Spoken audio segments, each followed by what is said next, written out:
চট্টগ্রাম বন্দরের সল্টঘোলা ঘাট ও ডাঙ্গারসর ঘাটের মাঝামাঝিতে প্রায় ১০০ বছর আগে কয়লার ইঞ্জিন চালিত একটি জাহাজ ডুবে যায়।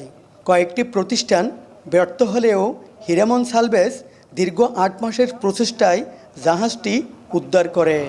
অক্সিজেন নিয়ে যাইতে হয়, অক্সিজেন নিয়ে হাওয়ার প্রেশার দিয়ে পানির অক্সিজেন দিয়ে প্রেশার দিয়ে মাটি কাইটে বালু কাইটে এবার সোলিন করতে হয়, সোলিন করে এবার জাহাজ উদ্ধার করছে। এটা আমাদের এই চ্যানেলের এখানে অনেক পুরনো, প্রায় ১৫০ থেকে ২০০ বছর আগের জাহাজ। আমরা ৩ খণ্ডাংশ তুলছি। এটা হলো এই জাহাজের পাখা, এটা দ্বারা চলতো, এটা কাস্টারিংয়ের পাখা।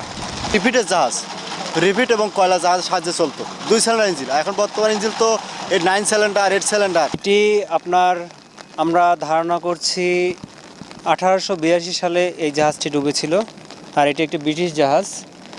আর এই জাহাজে আমরা অনেক প্রত্নতাত্ত্বিক জিনিসপত্র পেয়েছি, সব কিছুই আপনার ব্রিটিশ আমলের, এবং বেশিরভাগ আপনার আসবাবপত্রগুলোতে আপনার লন্ডনের লোগো দেওয়া আছে।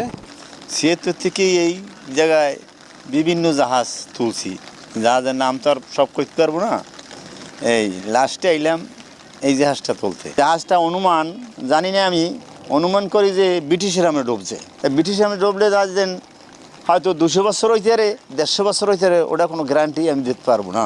চট্টগ্রাম বন্দর এলাকায় শতাধিক জাহাজ উদ্ধার করলেও এটি উদ্ধারে চ্যালেঞ্জের সম্মুখীন হন ডুবুরিরা। কর্ণফুলী চ্যানেল ABC, এই চ্যানেলে সর্বনিম্ন 150 জাহাজ উঠেছি, কোনো টাকা ছাড়া। কোনো বন্দর থেকে 2 টাকা নিয়ে নেয়, নিজের স্ক্রাপ দিয়ে পোষাই নিছি। এই জাহাজটা ব্রিটিশের আমলে ডুবছে, ব্রিটিশের জাহাজ আপনার বালুর মধ্যে আসিল। এই জাহাজটির জন্য এই চ্যানেলে ছিল বৎসর বহু টাকা বন্দরে দিতে হয় আপনার বালু উড়াইতে, বালু সরাবার জন্য, চ্যানেল ড্রেজিংয়ের জন্য। আমি আশা করি এই জাহাজটা উঠে গেছে, আর যেইটা আছে এটা উড়াইলে আর ড্রেজিং লাগবে না আমি মনে করি। প্রিয় নাম্বার সেট করে বিকাশে সেন্ড মানি করুন ফ্রি। ডুবে থাকা জাহাজ উদ্ধারে খুশি বাংলাদেশ শিপিং এজেন্টস অ্যাসোসিয়েশন।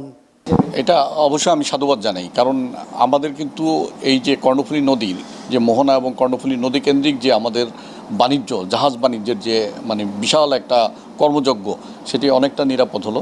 এটা অবশ্যই সাধুবাদ জানাই। এবং এই ধরনের যে বিষয়গুলো নিয়ে আমরা কথা বলছি, এই ধরনের যদি আরও কিছু থাকে, আমাদের মোহনাতে যেই অ্যাঙ্কারেজগুলো পড়ে আছে সেই জিনিসগুলোকে যদি উদ্ধার করা হয়, বন্দরের যে আপনার টাকা খরচ সেটা থেকেও যেমন বাঁচবে, পাশাপাশি যে দুর্ঘটনা ঘটার যে সম্ভাবনা, তার থেকেও কিন্তু আমরা যারা শিপিং ব্যবসায়ী আছে, আমাদের জাহাজগুলো অনেক নিরাপদ থাকে। এর ফলে বন্দরের নৌ চ্যানেল অনেকটা নিরাপদ হবে বলে জানিয়েছেন কর্তৃপক্ষ। বিভিন্ন সময়ে ইতিপূর্বে যেমন 20 বছর, 40 বছর, 50 বছর আগের অনেক পুরাতন জাহাজ এই আমাদের চ্যানেলের অভ্যন্তরে ডুবন্ত অবস্থায় আছে, যেটা আমরা জানতে পারি। এবং এগুলাকে, এই সমস্ত ডুবন্ত র্যাকগুলো রিমুভাল করার জন্য আমরা কিছু প্রতিষ্ঠানকে দায়িত্ব দেই, তারা নিজ খরচে এগুলা রিমুভাল করে নিয়ে যাবে। ডুবন্ত র্যাকগুলোর কারণে সাধারণত সিল্ট্রেশনটা হয়। সিল্ট্রেশন হলে এই সিল্ট্রেশন আবার ড্রেজিং করতেও আমাদের প্রচুর অর্থ ব্যয় করতে হয়।